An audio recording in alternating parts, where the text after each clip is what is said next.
Hello दोस्तों, welcome back to my channel. अगर आपने अभी तक मेरे चैनल को सब्सक्राइब नहीं किया है तो प्लीज जल्दी से मेरे चैनल को सब्सक्राइब कर दें। अगर आप लोग हर नए आने वाले कोरियन ड्रामा की एक्सप्लेनेशन देखना चाहते हैं तो आप मेरे सेकंड चैनल पर देख सकते हैं। सेकंड चैनल का लिंक आपको डिस्क्रिप्शन बॉक्स में मिल जाएगा। एपिसोड 28 की शुरुआत में वेनबिंग के हाथ में फिर से एक बिल होता है जिसको ये टियानरोंग को देखने के बाद छुपा लेता है। टियानरोंग इससे कहती है कि मुझे ये बिल दिखाओ। वेनबिंग इससे कहता है कि मैं घर पर जाकर डैड का एटीएम कार्ड ढूंढ लेता हूँ, मुझे उसका पासवर्ड पता है। टियानरोंग कहती है कि इसका कोई फायदा नहीं क्योंकि तुम्हारे डैड ने पासवर्ड चेंज कर लिया है और तुम फिक्र नहीं करो, मेरे पास पैसे हैं, मैं सारा बिल दे दूंगी। ये दोनों आपस में इसी बारे में बात कर रहे होते हैं कि इतने में नर्स आती है और इनको बताती है कि आपके पेशेंट को होश आ गया है और थोड़ी देर बाद उनको वार्ड में शिफ्ट भी कर दिया जाएगा। ये खबर सुनते ही वेनबिंग और टियानरोंग तो बहुत खुश हो जाते हैं। वेनबिंग अब अपने डैड से मिलने के लिए जाता है। अपने डैड से कहता है कि कुछ भी हो जाए मैं आपका बेटा हूँ और मैं ही आपका ख्याल रखूंगा, और कहने लगता है कि मुझे आपके साथ गुस्सा नहीं करना चाहिए था। मैंने तो कभी ये सोचा ही नहीं था कि मैं अपने डैड को भी खो सकता हूँ,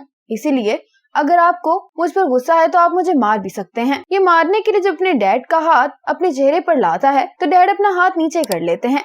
टियानरोंग भी बाहर से इन दोनों को देख रही होती है। वेनबिंग बाहर आकर टियानरोंग से कहता है कि तुम मेरे डैड से मिलने क्यों नहीं आ जाती। तो टियानरोंग कहती है कि मुझे डर है कि तुम्हारे डैड मुझे देखकर फिर से गुस्सा करेंगे। टियानरोंग वेनबिंग को कहती है कि मैंने पैसे जमा करवा दिए हैं, ये उसकी रसीद है। वेनबिंग कहता है कि अच्छी बात है कि मेरे डैड को होश आ गया है, अब मैं उनसे उनके एटीएम कार्ड का पासवर्ड पूछ सकता हूँ। टियानरोंग कहती है कि ऐसा नहीं करना क्योंकि अगर तुम्हारे डैड को ये बात पता चल गई कि उन्होंने अपने इलाज पर 3 लाख यौन खर्च कर दिए हैं तो वो तो कभी उठना ही नहीं चाहेंगे। तुम्हें उनके और ठीक होने का इंतजार करना चाहिए। वेनबिंग टियानरोंग से कहता है कि तुम बहुत अच्छी हो। टियानरोंग कहती है कि मुझे अब जाना होगा क्योंकि मुझे मुजियो के साथ घर देखना है। आज मुजियो के ऑफिस में एक मीटिंग होती है जिसमें ये लोग एक स्टोन फैक्ट्री का केस हैंडल कर रहे होते हैं। ये केस लूबिंग का होता है। मुजियो कहने लगती है कि इस फैक्ट्री में जो पैसों का घपला हो रहा है वो इस कंपनी के मालिक ने नहीं बल्कि उसके भाई ने किया है, क्योंकि जब मैंने मालूमात के मुताबिक इस फैक्ट्री के ऑनर को कॉल की थी तो ये नंबर उसके भाई का था। इसीलिए मुझे लगता है कि कोर्ट जाने से पहले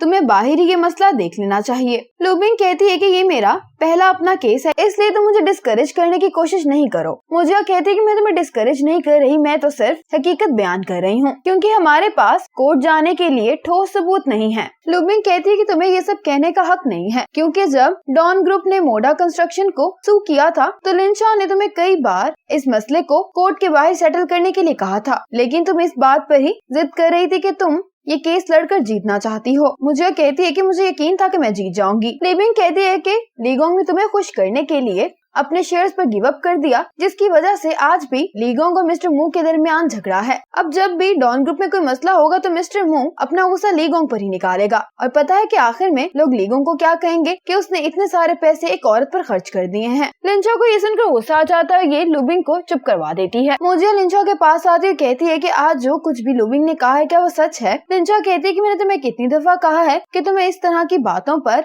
ध्यान नहीं देना चाहिए, हमें सिर्फ अपने काम पर फोकस करना चाहिए। मुझे कहती है कि मैं जानना चाहती हूँ कि मेरी जो पोजीशन जिंडा में आज है क्या वो लीगोंग की वजह से है। लिंचा कहती है कि मैं तुमसे एक सवाल पूछती हूँ, क्या तुम लीगोंग को इसलिए पसंद करती हो क्योंकि तुम उससे कोई फायदा हासिल करना चाहती हो। मुझे नाम में अपना सर हिला देती है। लिंचा कहती है कि बस यही बात काफी है। लीगोंग के तुम्हें प्यार करने का अंदाज ये है कि वो तुम्हारे लिए वो काम करता है जिसमें तुम्हारी बेहतरी है, और मुझे नहीं लगता कि अगर जो मौका तुम्हें मिला था किसी और को मिला होता तो वो इतना अच्छा परफॉर्म कर पाता जितना तुमने किया है। और आज तुम जिस मुकाम पर हो तुम अपनी काबिलियत और सलाहियत की वजह से हो, इसीलिए तुम्हें अपने आप पर भी यकीन रखना चाहिए। मुझे को लिंचा की बात समझ में आ जाती है। मुझे जब घर पहुंचती है तो ये लिफ्ट में होती है। टियानरोंग इसको सीसीटीवी कैमरा के थ्रू देखती है और कहती है कि तुम कैसी हो, तो मुझे कहती है कि मैं बिल्कुल भी ठीक नहीं हूँ। फिर जब ये घर पहुंचती है तो टियानरोंग भी इसके पास आ जाती है। मुझे कहती है कि जब लीगोंग मेरे साथ था तो मुझे ऐसा लगता था कि जैसे मैं बहुत मशहूर हूँ, सभी लोग मुझे देखकर मुस्कुराते थे, और जब से मैंने लीगोंग को छोड़ा है तो मुझे ऐसा लगता है कि जैसे मेरा गुड लक चार्म कहीं गुम गया है। मुझे कहती है कि मैं पहले सोचा करती थी कि बीजिंग बहुत छोटा है क्योंकि मैं और लीगोंग एक ही सोसाइटी में रहते हैं, लेकिन अब मुझे अंदाजा हो रहा है कि बीजिंग कितना बड़ा है कि मैं एक ही सोसाइटी में रहते हुए भी लीगोंग से नहीं मिल सकती हूँ। मुझे लीगोंग की बहुत याद आ रही है। टियानरोंग मुझे से कहती है कि तुम्हें रोने की जरूरत नहीं है, मैं तुम्हारे साथ हूँ। टियानरोंग मुझे का ध्यान बढ़ाने के लिए कहती है कि मैंने तुम्हारे लिए बहुत सारे घर देख लिए हैं और कल हम उन घरों को देखने जाएंगे। तुम्हें जो पसंद आएगा हम उसे खरीद लेंगे, इसलिए बस हमें अब रोना नहीं है। मुझे कहती है कि मैं तो नहीं रो रही हूँ। टियानरोंग मुझे को हंसाने में कामयाब हो गई होती है। आज टियानरोंग मुझे को जिनलोंग बे में ये घर दिखाने के लिए लेकर आती है। मुझे को ये घर बहुत पसंद आता है और मुझे ये घर खरीदने के लिए तैयार हो जाती है। आज टियानरोंग जब हॉस्पिटल पहुँचती है तो वेनबिंग के डैड उसको अपने पास बुलाते हैं और इसे कहते हैं कि टियानरोंग को यहाँ पर बुलाओ। वेनबिंग कहता है कि टियानरोंग को आप यहाँ आने का क्यों कह रहे हैं? तो डैड कहने लगते हैं कि मैं उसका शुक्रिया अदा करना चाहता हूँ। टियानरोंग जब वेनबिंग के डैड से मिलने के लिए आती है तो वेनबिंग के डैड इसे कहते हैं कि तुम बहुत अच्छी हो क्योंकि तुमने बुरे वक्त में हमारा साथ दिया है, और फिर इसका हाथ ये वेनबिंग के हाथ में पकड़ाते हैं। टियानरोंग बहुत अच्छी है, तुम इसका ख्याल रखना। यहाँ पर ये तीनों ही बहुत खुश होते हैं। मुझे अपनी मॉम को कॉल करके बताते हैं कि मॉम मैं घर खरीद रही हूँ। मॉम खुश होती है तो साथ में इसको कहती है कि तुम्हारी आंट का बेटा जोंग काफी अच्छा है, इसलिए तुम्हें उससे मिल लेना चाहिए। तो मुझे कहती है कि मुझे शादी नहीं करनी है। मॉम कहती है कि तुमने मुझे सारी जिंदगी देखा है और अकेले रहना बहुत मुश्किल है, इसलिए तुम्हें अपने लिए कोई लड़का तलाश करना होगा। मुझे कहती है कि मुझे किसी भी लड़के की जरूरत नहीं है। मॉम कहती है कि मैं तुम्हारी कोई बात नहीं सुनूंगी, मैं उसका नंबर तुम्हें भेज रही हूँ। मुझे अपनी मॉम को बाय करके कॉल कट कर देती है। लीगोंग भी पार्क में आकर बैठा होता है और मुझे अपनी मॉम से बात करने के बाद रो रही होती है। ये दोनों एक दूसरे को याद कर रहे होते हैं। आज मुझे घर का कॉन्ट्रैक्ट साइन करने के लिए आई होती है। घर के जो मालिक होते हैं मुझे से कहते हैं कि एक और पार्टी भी हमसे ये घर खरीदना चाह रही है जो तुमसे ज्यादा पैसे हमें ऑफर कर रही है, इसीलिए अगर तुम ये घर खरीदना चाहती हो तो तुम्हें 50,000 युआन और देने होंगे। मुझे इसके लिए मान जाती है तो ये आदमी कहता है कि मुझे अपनी मम्मी से कुछ बात करनी है, और जब ये दोनों बात करके वापस आते हैं तो ये कहने लगते हैं तुम 80,000 युआन और दो और फिर हमारी डील फाइनल है। मुझे कहती है कि मुझे तुम जैसे बेईमान लोगों के साथ कोई डील नहीं करनी है। ये कहकर मुझे आ जाती है टियानरोंग इनसे कहती है बात 50,000 युआन की हुई थी तो आपको आगे बढ़ना नहीं जाना, मैं इसके लिए मुझे को मना कर आती हूँ। टियानरोंग मुझे को मनाने की बहुत कोशिश करती है, लेकिन मुझे कहती है कि मेरे लिए यही बेहतर है कि जब मेरे पास पूरे पैसे हों तो मैं एक ही दफा में घर खरीद लूं, ना कि इंस्टॉलमेंट पर घर खरीदूं। ये कहकर मुझे यहाँ से चली जाती है। अभी मुझे और टियानरोंग को आकर कहती है कि अगर इन्होंने कॉन्ट्रैक्ट तोड़ने का जुर्माना नहीं भरा तो उन्हें बता देना कि मैं लॉयर हूँ, मैं इन्हें सू कर दूंगी। आज मीटिंग में लीगों को बताया जा रहा होता है कि डॉन टावर की कंस्ट्रक्शन तकरीबन खत्म होने वाली है और हमने इसकी ओपनिंग सेरेमनी के लिए गेस्ट को भी चुन लिया है कि हमें किन को बुलाना है। जो रेस्टोरेंट लीगोंग ने मुझे की डेट ऑफ बर्थ पर बनवाया होता है, लीगोंग अपने मेंबर से कह रहा होता है कि जिस डेट को उसकी ओपनिंग सेरेमनी है वो रेस्टोरेंट खोल दिया जाएगा, लेकिन उसकी मैं कोई भी प्रमोशन नहीं चाहता हूँ। आज मुझे काम पर होती है तो हर कोई लीगोंग और मुझे की रिलेशनशिप के बारे में ही बातें कर रहा होता है। मुझे को ना चाहते हुए ये सब कुछ बर्दाश्त करना पड़ा होता है। मुझे कॉफी बनाने के लिए आती है तो फेंग लुई इसके पास आता है। मुझे से कहने लगता है कि तुम्हें इन सब लोगों की बातों को इग्नोर करना चाहिए, और वैसे अच्छा ही हुआ जो तुम्हारा उसके साथ ब्रेकअप हो गया, क्योंकि हर कोई जानता है कि लीगोंग बीजिंग का एक मशहूर आदमी है तो वो तुम्हारे साथ कोई भी सीरियस रिलेशनशिप नहीं बनाएगा। उसके साथ रहना सिर्फ वक्त को जाया करना है। मैं जानता हूँ कि तुम इस वक्त मुश्किल हालात से गुजर रही हो, अगर तुम चाहो तो तुम मेरे पास आ सकती हो, मैं तुम्हारी कदर जानता हूँ। मुझे उसकी बातों को इग्नोर कर देती है और कहती है कि मुझे थोड़ा सा काम करना है, मैं जा रही हूँ। मुझे जाने लगती है तो फेंग लुई इसका हाथ पकड़ लेता है और कहता है कि क्यों ना इस वीकेंड हम दोनों स्पा चलें। मुझे कहती है कि क्या तुम्हारी बीवी तुम्हें इस बात की इजाजत देती है कि तुम अपनी फीमेल कुलीग के साथ स्पा जाओ। ये कहकर मुझे जाने लगती है तो फेंग लुई कहता है कि तुम आखिर अपने आप को समझती क्या हो। मुझे इसके पास आती और कहती है कि मुझे भी आपसे कुछ कहना है कि आप आज जहाँ पर आए हैं वो दूसरों का फायदा उठा कर आए हैं, और मैं आखिरी बात आपसे ये कहूंगी कि अपनी बीवी पर चीट ना करें। मुझे जब अपने ऑफिस में होती है तो इसको लिंदा की कॉल आती है जिससे कहता है कि तुमने ये प्रोजेक्ट क्यों छोड़ दिया है, तुम्हारी जगह जो नया आदमी आया है वो बहुत ही रूड है। मुझे कहती है कि मेरे पास करने के लिए और भी काम था, इसीलिए मेरी फिल्म ने ये काम किसी और के हवाले कर दिया है। लिंदो कहते हैं कि इस वीकेंड मैं चिंगुर गाओचन से मिलने वाला हूँ, क्यों ना तुम भी हमें ज्वाइन कर लो।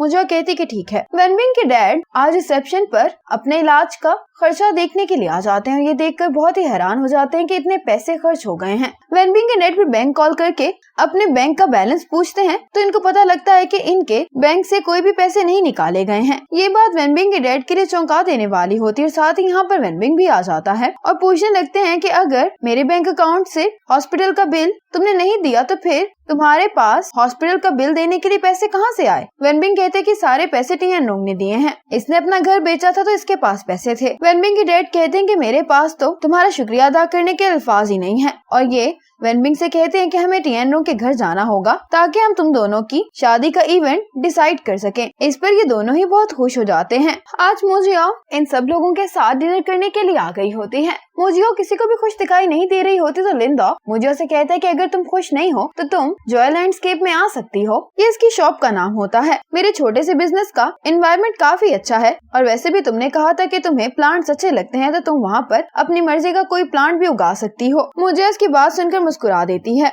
और फिर जब लिंडा मोजियो को घर छोड़ने के लिए आ रहा होता है तो इसको कहता है कि डॉन ग्रुप ने मेरी कंपनी में 25 मिलियन इन्वेस्ट किए हैं। मोजियो कहती है कि मुझे बहुत खुशी है। मोजियो कहती है कि उन्होंने मेरी उम्मीद से ज्यादा तुम्हारी कंपनी में इन्वेस्ट किए हैं। लिंडो कहता है कि लीगोंग ने जॉडे कैपिटल से इन्वेस्टमेंट ले ली है, लेकिन जॉडे कैपिटल की जो शर्तें हैं वो काफी स्ट्रिक्ट हैं, इसीलिए लीगोंग की कंपनी को सर्वाइव करने के लिए मुश्किल हालात से गुजरना पड़ रहा है। मोजियो कहती है कि अच्छी बात है कि डॉन ग्रुप बेहतरी की तरफ जा रहा है। लिंडो कहता है कि मैं बहुत सीरियस हूँ, अगर तुम जिंदा में खुश नहीं हो तो तुम मेरी कंपनी में आ सकती हो। मैं तुम्हें अपनी कंपनी में मार्केटिंग डायरेक्टर की जॉब ऑफर कर रहा हूँ क्योंकि मेरी कंपनी को तुम्हारे जैसे लोगों की बहुत जरूरत है। मोजियो कहती है कि तुम्हारी ऑफर का शुक्रिया, लेकिन मैं ऐसा कुछ भी नहीं चाहती हूँ। अगले दिन मोजियो से मिलने के लिए मिस्टर जांग आते हैं, जिनसे कह रहे होते हैं कि अगर मैं अपनी कंपनी का प्रॉफिट अपनी मॉम के नाम पर ट्रांसफर करूँ तो क्या ये भी रिकॉर्ड में आएगा। मोजियो कहती है कि आप अपनी मैरिटल प्रॉपर्टी ट्रांसफर करवाना चाह रहे हैं। ये वो प्रॉपर्टी होती है जो कपल शादी के वक्त एक साथ में खरीदते हैं। मिस्टर जंग मोजियो से कहते हैं कि क्यों ना तुम फिटनेस क्लब ज्वाइन कर लो, मेरी वाइफ उसकी ऑनर है। मैं ये जानना चाहता हूँ कि क्या मेरी बीवी को इस बात का पता है कि मैं उसको डिवोर्स देना चाहता हूँ। मोजियो कहती है कि मैं इस तरह के कामों में बिल्कुल भी अच्छी नहीं हूँ। मुझे लगता है कि आपको अपनी वाइफ से बात कर लेनी चाहिए क्योंकि वो आपको सू करने का हक रखती है। इतने में लिन शाओ